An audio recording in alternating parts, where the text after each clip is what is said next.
Hoje vamos falar um pouco sobre o assunto que está dando o que falar, o risco de calote dos Estados Unidos. Mas, antes de começar, se você é novo por aqui, não se esquece de se inscrever aqui e ativar o sininho para receber os próximos vídeos sobre investimentos e finanças. Para quem não me conhece, me chamo Matias e meu intuito aqui é te munir de informação sem dificuldades, com analogias e ir direto ao ponto sempre. Então, para isso, Gui, roda aquela vinheta.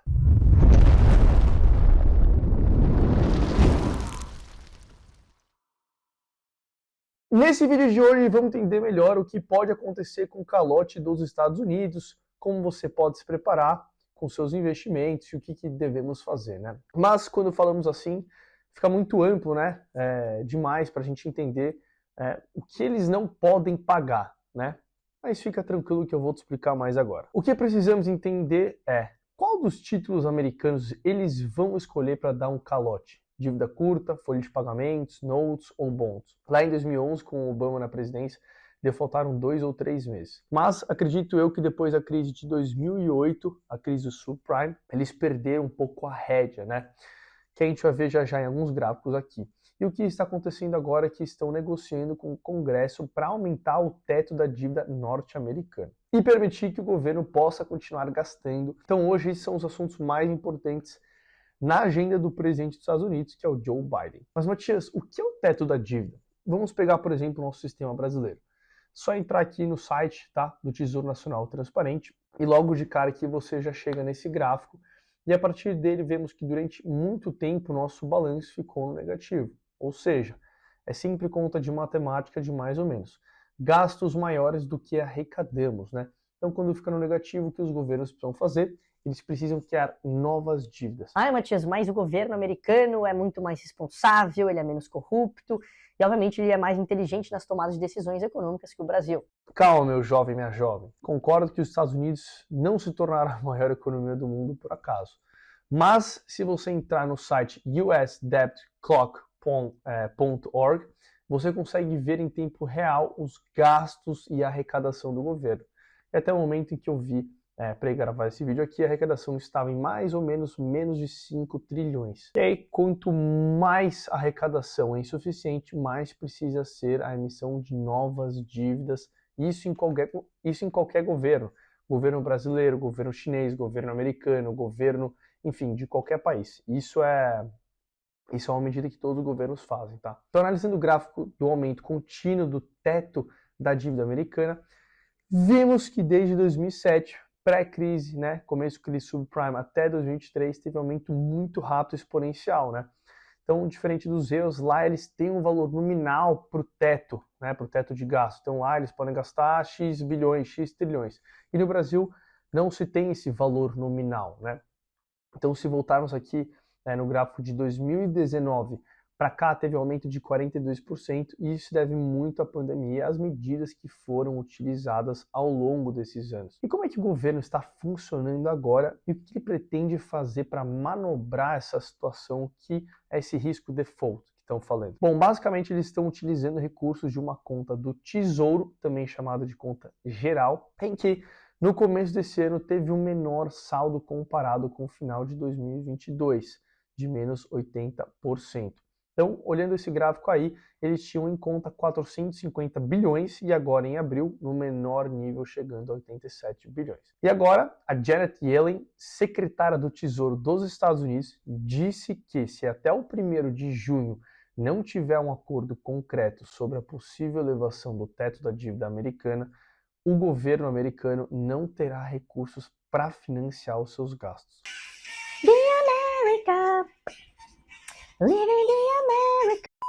Vamos lá, galera. Opa. Se você achou que estaria desatualizado esse vídeo da última notícia desse sábado, galerinha, vem aqui fazer um corte especial nesse vídeo. Então, esse corte aqui é para contar mais sobre essa notícia que saiu sábado, vulgo ontem, que vai mudar bastante a ótica do mercado em relação ao calote dos Estados Unidos, que o mundo estava olhando de perto, né, que poderia vir a acontecer caso eles não chegassem a um acordo que eu estava falando no vídeo. Então, segue aí que eu vou te explicar um pouquinho melhor o que aconteceu. Recentemente, o presidente dos Estados Unidos, nosso querido Joe Biden, e o líder republicano do Congresso, que se chama Kevin McCarthy, chegaram a um acordo provisório para elevar o teto da dívida dos Estados Unidos e, assim, evitando um possível calote que poderia abalar, obviamente, a economia dos Estados Unidos e a economia global. Então, um acordo foi alcançado depois de um telefonema aí de 90 minutos entre Biden e McCarthy, e eles agora estão trabalhando para conduzir a estrutura do acordo até a aprovação legislativa final. Então, apesar de algumas objeções de alguns membros que sempre vão ter por aí em todos os partidos e políticas, né, radicais dos ambos partidos, esse acordo estabeleceu, poucas horas após o Departamento do Tesouro dos Estados Unidos ajustar a data em que o país ficaria sem dinheiro para cobrir as suas obrigações, que é o que a gente estava falando no vídeo, que é o que eu vou acabar falando, né? Passando as obrigações do dia 1º de junho para o dia 5 de junho, tá? Então, o que mais foi importante nesse acordo foi que incluiu algumas apropriações de 2 anos para manter os gastos não relacionados à defesa praticamente estáveis, tá? Então, além de suspender o limite da dívida até janeiro de 2025. Isso configura um cenário semelhante ao deste ano, quando o Departamento do Tesouro, né, empregou medidas mais, não extremas, mas algumas medidas extraordinárias para evitar esse possível calote. Então, não se preocupa que eu vou explicar um pouquinho mais para frente do vídeo, vou dando mais alguns detalhes, tá? Mas alguns economistas alertaram que no mesmo breve período de um possível default, pode levar a perda de centenas de milhares de empregos, né? E desestabilizar a economia. É óbvio, a maior economia do mundo dá um risco calote, que é o famoso default, aí isso impactaria várias ramificações, não só nos Estados Unidos, como no mundo inteiro, né? Porque muitas economias são dependentes dos Estados Unidos, se os Estados Unidos espirra, a gente sente aqui, a gente já viu isso acontecer nos últimos anos, tá? Mas esse pacto deve ajudar a reduzir as tensões recentes nos mercados financeiros, tá? Isso que os investidores estavam exigindo rendimentos mais altos em títulos que seriam pagos em breve.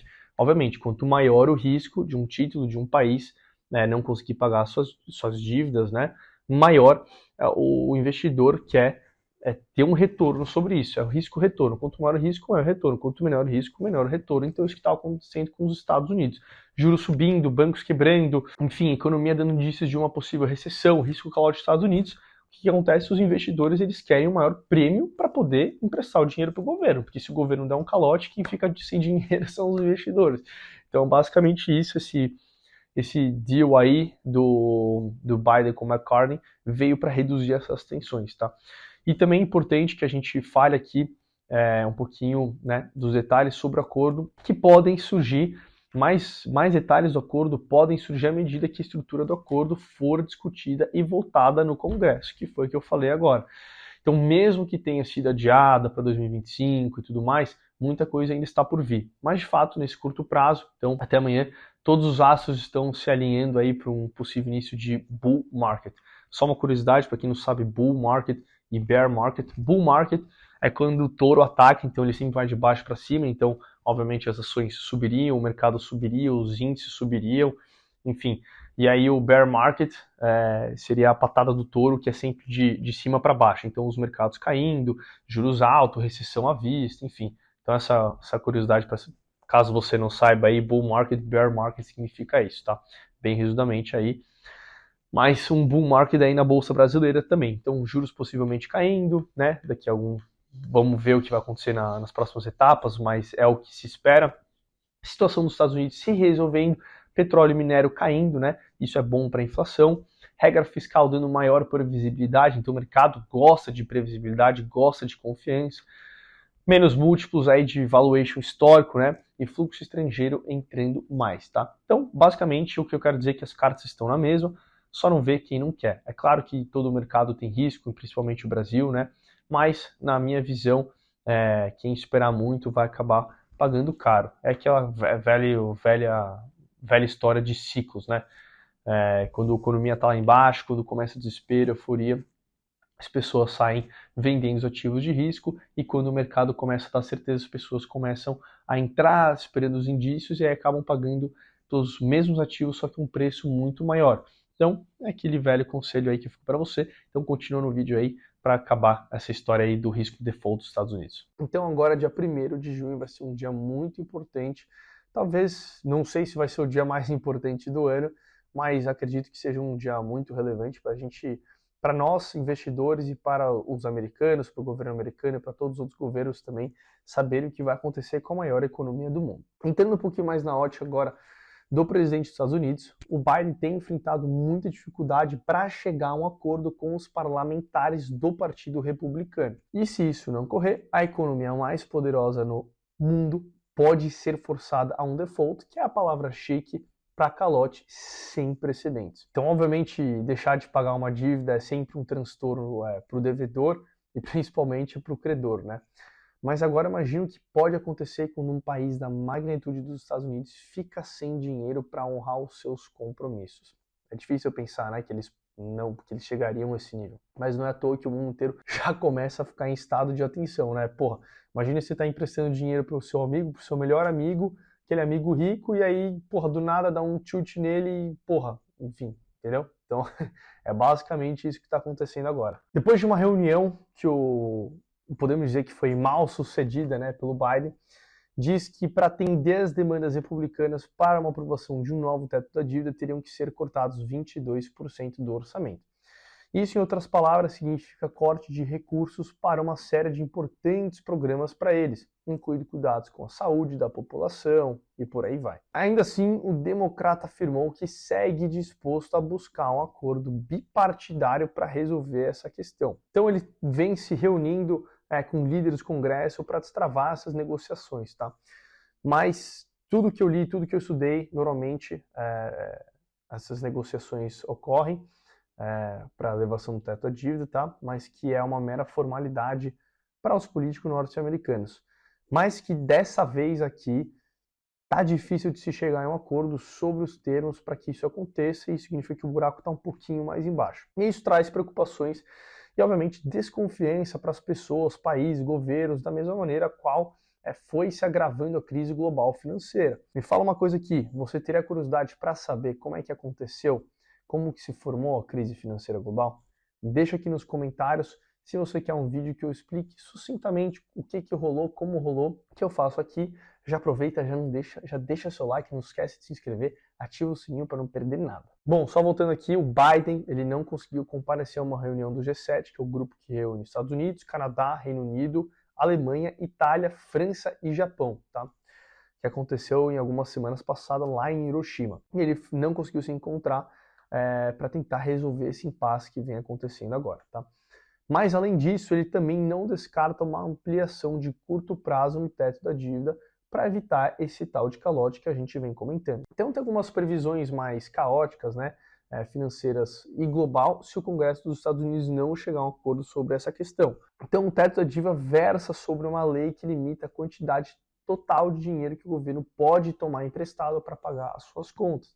Isso inclui o pagamento de funcionários federais, militares, previdência social e gastos com a saúde pública, tá? E, obviamente, sem falar dos juros, né, sobre a dívida norte-americana e restituições de impostos. E aí, os economistas alertam que um calote prolongado pode levar a economia do país a uma recessão mais profunda com o aumento do desemprego e, ao mesmo tempo, em que desestabilizaria, né, um sistema financeiro global construído sob títulos norte-americanos. Então eu acredito que as partes devem chegar a um acordo para evitar essa catástrofe, com certeza, né, o mundo inteiro já está de olho nisso. Existe uma manobra que o governo pode tentar fazer para acalmar esses ânimos e meio que driblar esse risco, que se chama quantitative easing, tá? Em português, a flexibilização quantitativa, que é mais ou menos uma estratégia que os governos, mais particularmente agora do Fed, uma estratégia monetária, que o Banco Central, agora o Fed norte-americano, compra títulos públicos e privados com o objetivo de aumentar a oferta de dinheiro que circula na economia. Mas,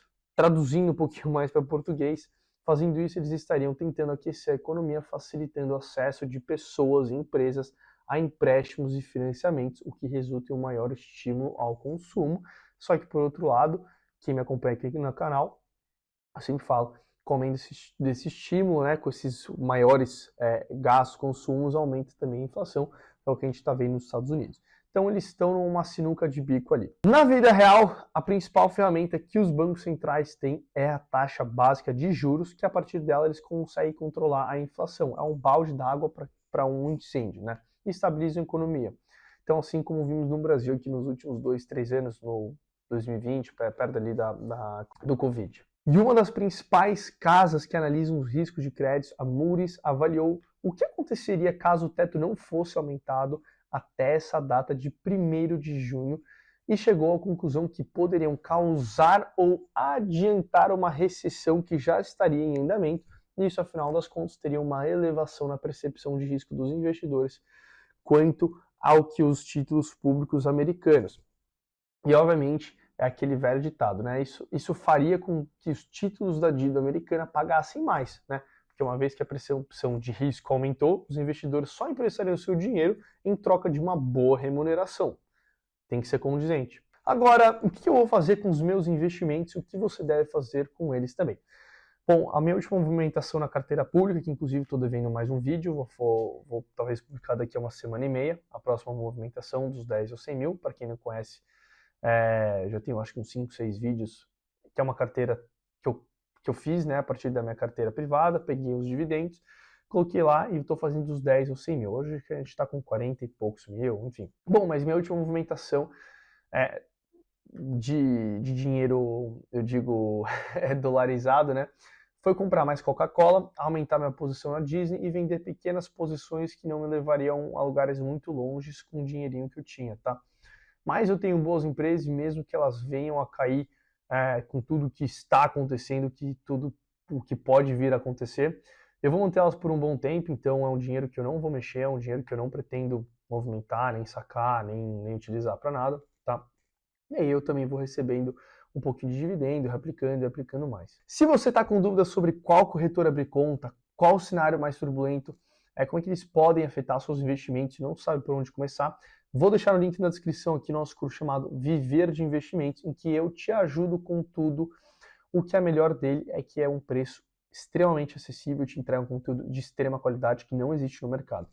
Se você gostou do vídeo, se eu te ajudei de alguma maneira, já deixa aquele velho e bom like, um abraço e até o próximo vídeo.